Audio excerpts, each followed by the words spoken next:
Will China's auto sales recover this year? Now this is thoughtful.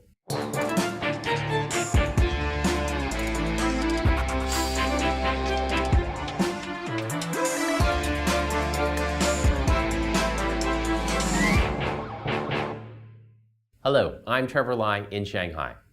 Growth in China's car market has become as sluggish as Beijing's traffic. Fewer cars are eligible for government subsidies, and authorities are pushing measures to ease traffic congestion and pollution. China's car industry could be headed for single-digit gains or worse in 2012. This week on Thoughtful China, we'll find out whether car sales will rebound, plus our own PT Black will share his thoughts about what car buyers here really want. But first, with us is Nigel Harris, VP of Ford China's distribution operations. Nigel, is China's car market headed for a big speed bump? No, I don't think so, Trevor. If you look at the last 2 or 3 years, the growth has been enormous. It's been between 20 and 30%. So the industry's been traveling, let's say, at 200 miles per hour. It's been going flat out. This year, the growth is going to be around 6%. And so on that basis, it's coming back to like 150 miles per hour. It's still growth, but not massive. It's a very gradual reduction. So in other words, there may be a speed bump, but there's still speed. Yeah, exactly right. Now, Ford has done relatively well. Between January and October this year, you've sold over 426,000 cars versus just under 400,000 last year. What do you attribute the success to? We're actually very happy. We've had a strong year. 2 key reasons. Obviously, great products. Products like the Focus and the Mondeo are doing incredibly well in the marketplace. People are appreciating the vehicles for what they are. Probably what a lot of people don't realise is another key element of our success is people. Buying a car in China is very high involvement for our customers. And when they buy a car, they've got to buy a car off people that they trust. And so when they come into a Ford dealership, they need to be able to develop a relationship with those people in the Ford dealership so they can feel confident that when they buy a car and when they own a car, there's always going to be someone there, someone behind the Ford Oval that will say, yes, I will always look after you. I think we're doing that particularly well. We have very, very strong people in our dealerships, and that's helping us. Ford was an early adopter of using digital media in China, especially for youth-oriented models like the Fiesta. Where does this foresight come from? Did it come from North America and they looked at the use of internet in China and decided that that was a great place to invest? Actually, we got heavily involved in digital with the launch of Fiesta in 2009. And through most of 2008, we spent a lot of time really getting to know the customer. And we had a very clear understanding of who that customer was. It was young, between 25 and 27 years of age, male and female. The female was called May, the male was called Bibo, so we gave them names. And we actually organised customer immersion events where we actually went and sat with these people, with a typical target customer, to really understand how they lived their life, what they did, what media they consumed. And through a series of those sort of discussions, we found out that they might watch an hour of targeted based television a day, but they'd spend 4 to 5 hours on the internet. And they told us that was the medium that they consumed the most. Yes, they liked reading magazines, they watched a little bit of television, but internet was what was important to them. And that's when we made the decision that we'd go heavily into digital with Fiesta, and it worked really well. We asked our viewers to submit some questions for you. And from LinkedIn, we got a few actually. And the first one was, how does Ford use social networking platforms to help build its brand image in China and also build its influence? We use the social networks a lot, and we use it in a variety of different ways. Obviously, we create some content and we try and put that into the social network environment and see if it gets picked up, if it's entertaining enough for people to read it and then send it on through their friends. A good example of that was a little takeoff we did of Mythbusters around small cars and safety and how quiet small cars can be, specifically around Fiesta. And that worked really well. We also try and look at more elements where we might place our product. into a social network environment, so it does get picked up. One really key area that we do use it a lot is after we've sold the car, if there are concerns that come through about the car, or they see a report and they're not sure about what their report is, we will actually go into the social network and we will, as a company, respond to customers. So for example, we'll have a live 45 minutes where any customer can come to the management of the company and say, please tell us about this, we've heard about this, what do you say? And that does influence your brand, right, being accessible. So it's not just about saying here's great cars and great platforms and engines and those sort of things.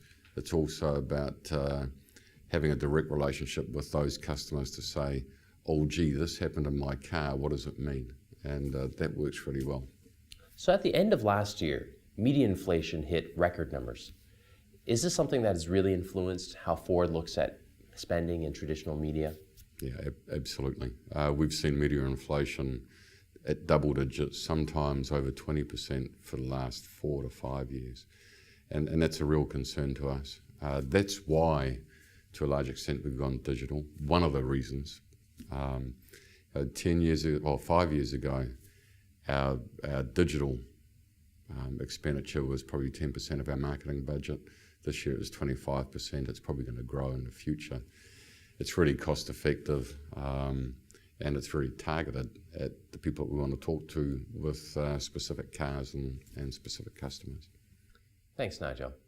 Now we'll hear from PT Black about what really appeals to Chinese car buyers. It seems like only yesterday that China was the land of bicycles, a place where two wheels ruled the road, and cycling was the default for everything from commuting to shipping. That was then. China is now becoming an automotive nation, with enthusiastic backing of the government. With all their new highway spending, gasoline subsidies, and promotion of the automotive industry as a pillar of national development, it's no surprise China is now the world's largest market for cars. From Detroit to Tokyo, everyone wants to know what Chinese car buyers want.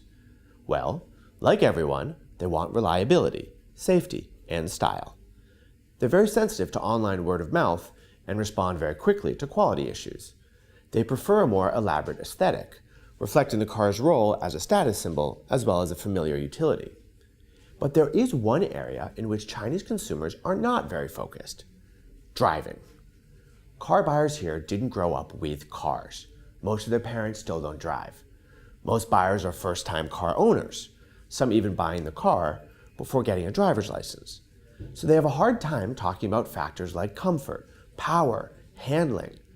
Driving experience currently plays a very small role in the purchase decision. Even dealer test drives are short and usually only go around the block, and slowly at that. But this will change in the coming years. Shoppers are becoming drivers, and they are looking for brands that celebrate driving itself.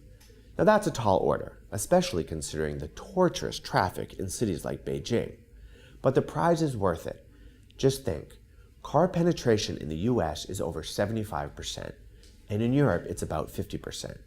Here in China, it's not even at 5%. So buckle up. Thanks, PT. With me now is Cynthia Zhu, Head of Planning at Leo Burnett Shanghai, Klaus Power, Sinovate Motors Research's Managing Director Automotive for Greater China, and Tim Schlick, Head of Strategic Planning at DDB Greater China. What do you think are some big trends to look for in China's auto market for 2012? Well, the auto market in China is obviously a very young one and is quickly developing.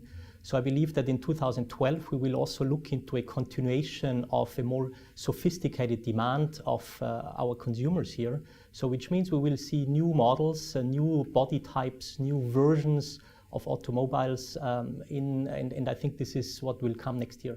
And do you think this trend will still be coming at the same speed that it has been in the past 4 or 5 years? I believe that the market will continue to develop very quickly because it is a young market. But we have a lot of influences from the international and overseas markets. And this is why there is a lot of catch-up to do in China, and this is why the development goes very quickly. But we've seen over the past few months, especially at the end of last year, auto sales declining month after month. So, you're talking about accelerating and the introduction of models, and there's the catch-up, but isn't there also market forces working in the opposite direction?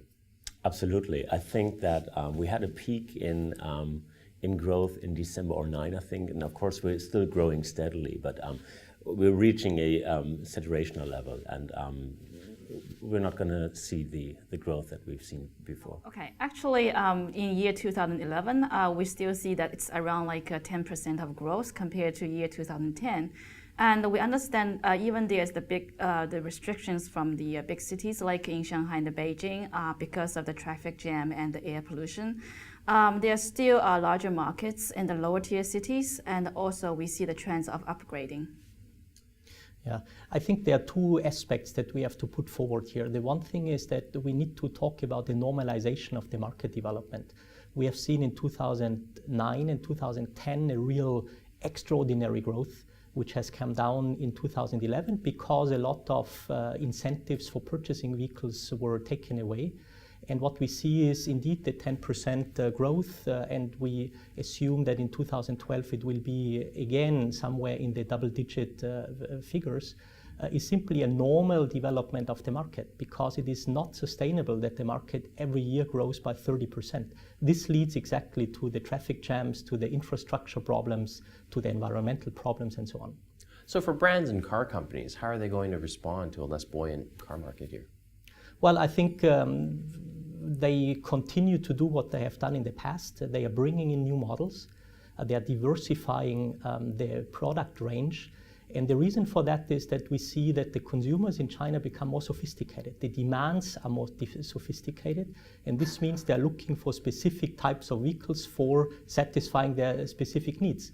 And the better the car manufacturers are responding to that, the more successful they will be. Do you think this downturn in terms of the growth rate itself will affect the ad and marketing spending? I think it will shift spendings in communication initiatives or communication channels. What we've seen so far is that brands were just basically putting a car in the showroom and it's being bought. So it was heavily relying on above-the-line communication like TV and print. What we see now is a normalization, just like you said, that we're entering more of a conquest market where if you want to have market share, you will have to steal from someone else. So we're going to see a lot more in the digital and CRM space.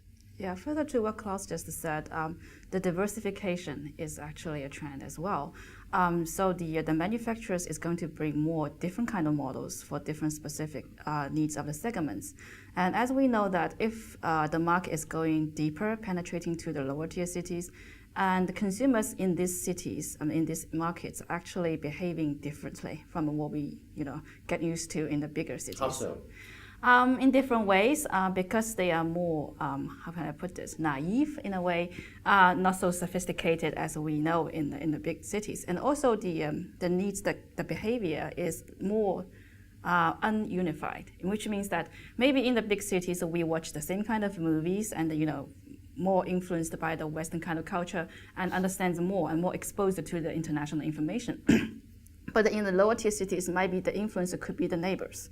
In that case, that we have a kind of a more it's a severer task for both the manufacturers and for us as an ad agency, because we are facing the kind of different diversified behavior. You have to communicate to your brand in all the different kind of ways that consumers would get used to. So it's kind of it's kind of a situation we have to manage. Is this something that you've been preparing for, and knowing that subsidies have been removed at the end of last year and traffic continues to get worse, as Klaus mentioned, in certain first-tier cities? Is this something where agencies have started to plan ahead and looking at this year ahead, at creative strategies? We are planning along with our client because everybody sees this is coming, and we have to get prepared. It's not only for, ad agency is maybe the easier task because you have the dealer network issues and you have the infrastructure issues. And that things will be the first priority of our clients, and according to their plan, how they're going to penetrate into deeper markets, and we have to get along with them. Yeah, I think in principle I agree with that one. The only thing that we have to keep in mind also is that the development is quickly going. So while consumers in the lower tier cities are much less exposed to the international products, and therefore their demand is a little bit more simple, let's say, still compared to the tier 1 cities, they also are going to become more and more experienced. So the challenge for the car manufacturers will be to sufficiently well anticipate the development and have the right products for the needs of these people. By the way, it is the big challenge of the Chinese car manufacturers, because they traditionally catered very well to these relatively lower demands of the lower tier cities, but now as consumers become more sophisticated, they are running out of the right products that they have. Sure, they need to innovate and actually Absolutely. Advance their technology. Absolutely. Not only technology, but also communication-wise. I remember last year we did focus groups, and we did one-on-one interviews with car buyers, and we interviewed that guy who was just so proud that he bought his first car. And we asked him, so did you get a welcome package? No. Did you get a training? No. And with every car, he didn't get anything. And he was so disappointed by the end of this, he really almost wanted to give his car away. And I believe that advertisers and brands have to do much more, because as you said, we're now entering a generation of second car buyers, and they will demand much more than the first car buyers. Klaus, Cynthia, Tim, thanks for joining us on Thoughtful China. That wraps it up for today. Be sure to subscribe to us on Tudo and YouTube, and you can also follow us on Weibo and Twitter and join our LinkedIn group. We'll see you again.